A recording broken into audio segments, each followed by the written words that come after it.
اعوذ باللہ من الشیطان الرجیم بسم اللہ الرحمن الرحیم۔ دنیا کے حالات تیزی سے بدل رہے ہیں، ہر طرف افراتفری کا عالم ہے، جنگ و جدل کا بازار گرم ہے، قیامت کی کئی نشانیاں وقوع میں آ چکی ہیں۔ ان حالات میں بہت ضروری ہو گیا تھا کہ ایک مرتبہ دجال کے فائل کھولی جائے اور کچھ اہم امور کا جائزہ لیا جائے جو اس سے قبل دیگر مسلمانوں کی نظر میں نہیں آ سکے۔ میری یہ تحقیق کئی سالوں کے تجزیات اور غور و فکر کا نتیجہ ہے، شاید یہ دجال پر ہونے والی آخر جامع اور فیصلہ کن تحقیق ہو۔ ذکر دجال سے قبل ضروری ہے کہ علامات قیامت میں ان سے بڑی علامات کی جانچ پڑتال کر لی جائے جو اب تک وقوع میں آ چکی ہیں، تاکہ اس بات کا اندازہ ہو سکے کہ دجال کا زمانہ کتنا نزدیک آن پہنچا ہے۔ اس علامات میں نبی کریم صلی اللہ علیہ وآلہ وسلم کی جو پیشن گوئیاں تھیں، ان میں شق القمر کا واقعہ، خلافت راشدیہ کا قیام، جنگ صفین اور ملوکیت کا دور وغیرہ علامات قیامت ہے جو آج تاریخ کا حصہ بن چکی ہیں۔ حضرت ابو ہریرہ رضی اللہ تعالی عنہ سے روایت ہے کہ نبی پاک صلی اللہ علیہ وآلہ وسلم نے ارشاد فرمایا، قیامت اس وقت تک نہیں آئے گی جب تک تم ترکوں منگولوں سے جنگ نہ کر لو، جن کی آنکھیں چھوٹی، چہرے سرخ اور ناکین چھوٹی اور چینی ہوگی۔ دجال کی حقیقت کیا ہے؟ دجال کون ہے؟ دجال کے بارے میں مسلمانوں میں مختلف رائے پائی جاتی ہے۔ ایک گروہ کا خیال ہے کہ دجال فی الواقع ایک آدمی ہوگا، جبکہ دوسرے گروہ کا خیال ہے کہ کسی عالمگیر نظام کو ظاہر کرتا ہے۔ آخر دجال کون ہے؟ سب سے پہلے تو ہمیں یہ فیصلہ کرنا ہوگا کہ دجال کون ہے۔ یہ جاننے کے لیے احادیث کے دلائل سے تجزیہ کرنا پڑے گا۔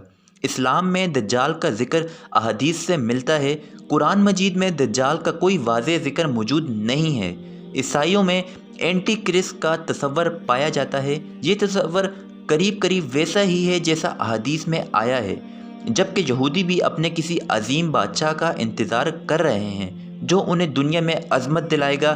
یہاں یہ بات واضح ہو جاتی ہے کہ دجال نامی آدمی کا تصور صرف اسلام تک محدود نہیں بلکہ دنیا کے 3 بڑے الہامی ادیان میں تصور پایا جاتا ہے۔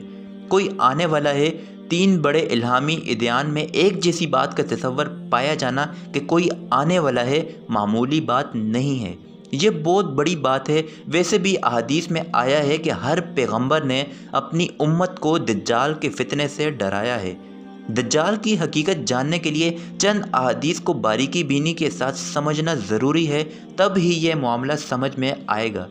حضرت عبداللہ بن عمر رضی اللہ تعالی عنہ سے روایت ہے کہ نبی پاک نے فرمایا، میں بھی تم کو دجال سے ڈراتا ہوں اور ہر پیغمبر نے اپنی امت کو اس سے ڈرایا ہے، مگر میں اس کی ایک نشانی تم کو کہہ دیتا ہوں جو کسی پیغمبر نے اپنی امت کو نہیں بتائی، وہ مردود کانا ہوگا اور اللہ تعالیٰ نعوذ باللہ کانا نہیں ہے۔ حضرت نواس بن سمعان رضی اللہ تعالیٰ عنہ سے روایت ہے کہ نبی پاک صلی اللہ علیہ وآلہ وسلم نے فرمایا کہ اگر دجال میری موجودگی میں نکل آیا تو میں اس سے جھگڑا کروں گا۔ دجال نوجوان ہوگا، اس کے بال گھنگریالے ہوں گے، اس کی ایک آنکھ پھوٹی ہوئی ہے۔ تم میں سے جو بھی اس شخص کو پالے، سورہ کاف کی ابتدائی آیات پڑھے، وہ ملک و شام اور عراق کے درمیان سے ظاہر ہوگا۔ اور یہ بات بھی یاد رکھی جائے، دجال پیدا نہیں ہوگا بلکہ کسی جگہ سے ظاہر ہوگا۔ دجال شام اور عراق کے کسی علاقے سے ظاہر ہوگا، اور دوسری روایت میں خراسان کا نام آیا ہے کہ وہاں سے ظاہر ہوگا۔ احادیث کی مختلف کتابوں میں دجال کے جو حالات بیان کیے گئے ہیں، ان کے تجزیے سے اندازہ ہوتا ہے کہ شاید دجالی دور شروع ہو چکا ہے۔ وہ انتہائی ظالم اور بد کردار حکمران ہوگا، ہر جگہ حق و سچ کی مخالفت کرے گا، اس کے پاس معجزانہ طاقتیں ہوں گی اور اپنے اقتدار کا بدترین استعمال کرے گا۔ اس کے پاس مشرق سے مغرب تک سفر کے لیے ایسی سواری ہوگی، وہ ایک دن یا اس سے بھی کم وقت میں سفر طے کرے گا۔ جو لوگ اس کی فرمانبرداری کریں گے ان کے لیے زندگی جنت بنا دے گا، اور جو نافرمانی کریں گے ان کی زندگی کو جہنم بنا دے گا۔ اسلام کا سب سے بڑا دشمن ہوگا، وہ ہر جگہ سچے مومنوں کو قتل کرے گا اور اپنے خدا ہونے کے ثبوت میں مردوں کو زندہ کر کے دکھائے گا۔ اس کے بال گھنگریالے ہوں گے اور اس کی سواری ایک بہت بڑا گدھا ہوگا۔ جس کے کانوں کے درمیان 60 فیٹ کا فاصلہ ہوگا۔ حضرت ابو ہریرہ رضی اللہ تعالیٰ عنہ سے روایت ہے کہ رسول صلی اللہ علیہ وآلہ وسلم نے ارشاد فرمایا، دجال ایک سفید گدھے پر نکلے گا، اندازہ ہے کہ یہ گدھا کوئی تیز رفتار جیٹ بھی ہو سکتا ہے۔ پہلے اس کا ظہور شام اور عراق کے درمیان کسی علاقے میں ہوگا، وہاں نبوت کا دعویٰ کرے گا۔ اس کے بعد ایران آئے گا اور اصفہان کے 70,000 یہودی اس کے تابع ہوں گے۔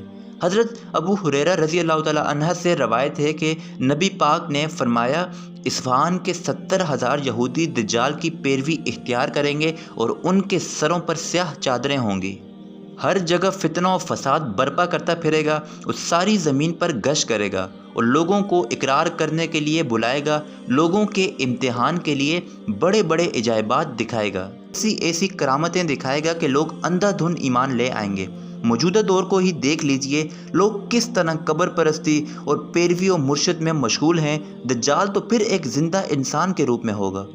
حضرت عمرو بن حریث رضی اللہ تعالیٰ عنہ سے روایت ہے کہ نبی پاک نے ارشاد فرمایا، دجال مشرق سے نکلے گا جس کا نام خراسان ہے، بہت سی قومیں اس کی پیروی اختیار کریں گی اور ان کے چہرے تابتہ ڈھال کی طرح ہوں گے۔ دجال کے ظہور سے کچھ عرصے قبل اللہ تعالیٰ لوگوں پر ناگہانی آفات نازل کرے گا تاکہ لوگوں کا امتحان لیا جائے۔ حضرت اسماء بنت یزید رضی اللہ سے روایت ہے کہ دجال کے ظہور سے بیشتر 3 سال ہوں گے۔ پہلے سال آسمان 1/3 بارش روک لے گا، دوسرے سال 2/3 اور تیسرے سال آسمان پوری بارش اور زمین اپنی پوری رویدگی روک لے گی۔ دجال کا سب سے بڑا فتنہ یہ ہے کہ وہ ایک اعرابی کے پاس آئے گا اور کہے گا کہ مجھے بتلاؤ اگر میں تمہارے اونٹ زندہ کر دوں۔ دجال کا یہودیوں سے بہت گہرا تعلق ہے کیونکہ دجال یہودیوں کے ہاں پیدا ہوا تھا اور یہودی اپنے مسیح کا انتظار کر رہے ہیں جو انہیں دنیا میں دوبارہ عزت دلائے گا۔ یہودیوں کا ایک باغی انتہا پسند فرقہ جو زائنسٹ کے نام سے مشہور ہے، ان لوگوں نے دنیا پر غلبہ حاصل کرنے کے لیے اپنے کچھ اصول وضع کیے تھے جو زائنسٹ پروٹوکولز کے نام سے مشہور ہیں۔ آج یہودیوں کا یہ فرقہ اپنی مسلسل کوششوں اور کامیاب حکمت عملی سے پوری دنیا پر حاوی آ چکا ہے۔ یہ لوگ آج پوری دنیا کی معیشت اور نظام تعلیم پر قبضہ کر چکے ہیں۔ یہ لوگ بھی اپنے کسی بادشاہ کا انتظار کر رہے ہیں جو پوری دنیا پر حکمرانی کرے گا۔ جب یہ لوگ اپنے تمام مقاصد میں کامیاب ہو جائیں گے، ان لوگوں کی طاقت کا اندازہ اسی بات سے لگا لیجئے کہ امریکہ جو اس دنیا کی واحد سپر پاور ہے، وہ امریکہ ان یہودیوں کا مقروض ہے۔ امریکی حکومت کا ڈالر جو پوری دنیا میں بطور سرمایہ کاری زر مبادلہ استعمال ہوتا ہے، کیا آپ کو معلوم ہے کہ یہ ڈالر کہاں سے آتا ہے؟ امریکہ میں فیڈرل ریزرو نامی ایک پرائیویٹ بینک ہے جو یہودیوں نے بنایا تھا اور آج بھی یہودیوں کی ملکیت ہے۔ یہ بینک امریکی حکومت کو ڈالر چھاپ کر دیتا ہے اور اس وقت امریکی حکومت فیڈرل ریزرو بینک کی کئی ٹریلین کی مقروض ہو چکی ہے۔ قیامت کی 10 بڑی نشانیوں میں سے خروج دجال سب سے پہلے ظاہر ہونے والی نشانی ہے۔ دجال خود یہودی النسل ہوگا اور اس کے متبعین بھی سب یہودی ہوں گے۔ احادیث سے ثابت ہوتا ہے کہ دجال کا قاتل حضرت عمر رضی اللہ جیسا جلیل القدر صحابی بھی نہیں ہو سکتا، بلکہ اس کام کے لیے صرف حضرت عیسیٰ علیہ السلام کو مقرر کیا گیا ہے جو اس جھوٹے مسیح کا خاتمہ کریں گے۔ دجال کی دونوں آنکھوں کے درمیان پیشانی پر کاف الف فے رے لکھا ہوگا یعنی کافر، اور یہ صرف مومنوں کو دکھے گا بلکہ کافروں کو نہیں دکھے گا۔ حضرت عبداللہ بن عمرو بن عاص کا قول ہے کہ جب سے یہ دنیا وجود میں آئی ہے کوئی صدی ایسی نہیں گزری جس کے شروع میں کوئی اہم واقعہ پیش نہ آیا ہو، بس دجال بھی کسی صدی کے آغاز پر ہی نکلے گا۔ دجال 40 دن میں تمام زمین میں پھرے گا مگر مکہ شریف اور مدینہ شریف میں داخل نہ ہو سکے گا۔ ان 40 دن میں پہلا دن 1 سال کے برابر ہوگا، دوسرا 1 مہینے کے برابر، تیسرا 1 ہفتے اور باقی دن معمول کے دنوں کے برابر ہوں گے۔ وہ خدائی کا دعویٰ کرے گا اور اس کے ساتھ ایک باغ اور ایک آگ ہوگی جس کا نام وہ جنت اور دوزخ رکھے گا۔ جو اس پر ایمان لائے گا اس کو وہ اپنی جنت میں داخل کر دے گا جو حقیقت میں آگ ہوگی، اور جو اس کا انکار کرے گا اس کو اپنی جہنم میں داخل کرے گا جو اصل میں آرام کی جگہ ہوگی۔ ایک نیک مومن اس کی طرف متوجہ ہوں گے اور ان سے دجال کے سپاہی کہیں گے کہ کیا تم ہمارے رب پر ایمان نہیں لاتے؟ وہ کہیں گے میرے رب کا دلائل چھپے ہوئے نہیں ہیں۔ پھر وہ ان کو پکڑ کر دجال کے پاس لے جائیں گے۔ یہ اس کو دیکھ کر فرمائیں گے اے لوگو، یہ وہی دجال ہے جس کا رسول کریم صلی اللہ علیہ وآلہ وسلم نے ذکر فرمایا ہے۔ دجال کے حکم سے ان کو مارا جائے گا۔ پھر دجال کہے گا کیا تم میرے اوپر ایمان نہیں لاتے؟ وہ کہیں گے تم مسیح کذاب ہے۔ دجال کے حکم سے ان کا جسم مبارک سر سے پاؤں تک چیر کے 2 حصے کر دیا جائے گا۔ ان دونوں حصوں کے درمیان دجال چلے گا، پھر کہے گا اٹھ جاؤ، تو وہ تندرست ہو کر اٹھ کھڑے ہوں گے۔ تب وہ ان سے کہیں گے کیا تم مجھ پر ایمان لاتے ہو؟ وہ فرمائیں گے میری بصیرت اور زیادہ ہو گئی ہے۔ اے لوگو، یہ دجال اب میرے بعد کسی کے ساتھ پھر ایسا نہیں کر سکتا۔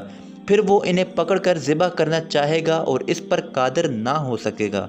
پھر ان کے ہاتھ پاؤں سے پکڑ کر اپنی جہنم میں ڈالے گا۔ لوگ گمان کریں گے کہ ان کو آگ میں ڈالا گیا، مگر حقیقت میں وہ جنت ہوگی۔ دجال کی آمد سے پہلے امام مہدی کا ظہور ہو چکا ہوگا، لیکن امام مہدی دجال کا فتنہ اتنا بڑا ہوگا کہ امام مہدی اس کے اوپر قابو نہیں پا سکیں گے، جس کے لیے اللہ پاک حضرت عیسیٰ علیہ السلام کو فرشتوں کے ذریعے ایک مینار پر فرشتوں کے ذریعے اتاریں گے، اور حضرت عیسیٰ علیہ السلام اس مینار سے خود چلتے ہوئے جب باہر آئیں گے، جب دجال کو اس بات کا علم ہو جائے گا کہ عیسیٰ علیہ السلام تشریف لے آئے ہیں، وہ ہر جگہ بھاگتا پھرے گا۔ اللہ پاک نے حضرت عیسیٰ علیہ السلام کے سانس کے ذریعے دجال کو تکلیف دیں گے۔ جب بھی حضرت عیسیٰ علیہ السلام سانس لیں گے، دجال آگ کی طرح پگھلے گا۔ آخر لد کے مقام پر حضرت عیسیٰ علیہ السلام دجال کو قتل کر دیں گے۔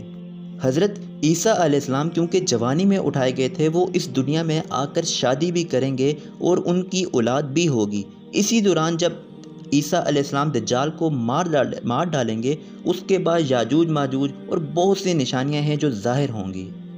بس اللہ پاک سے دعا کریں کہ اللہ پاک ہر مسلمان کو دجالی فتنے سے بچائے جو آج کل تیزی سے پھیل رہا ہے۔ نبی پاک اور بہت سے جو انبیاء، سب انبیاء آئے ہیں، انہوں نے بھی اپنی قوم کو اس بات سے آگاہ کیا گیا ہے کہ اللہ سے دعا کرو اور جو تمہیں دجالی فتنے سے دور رکھے۔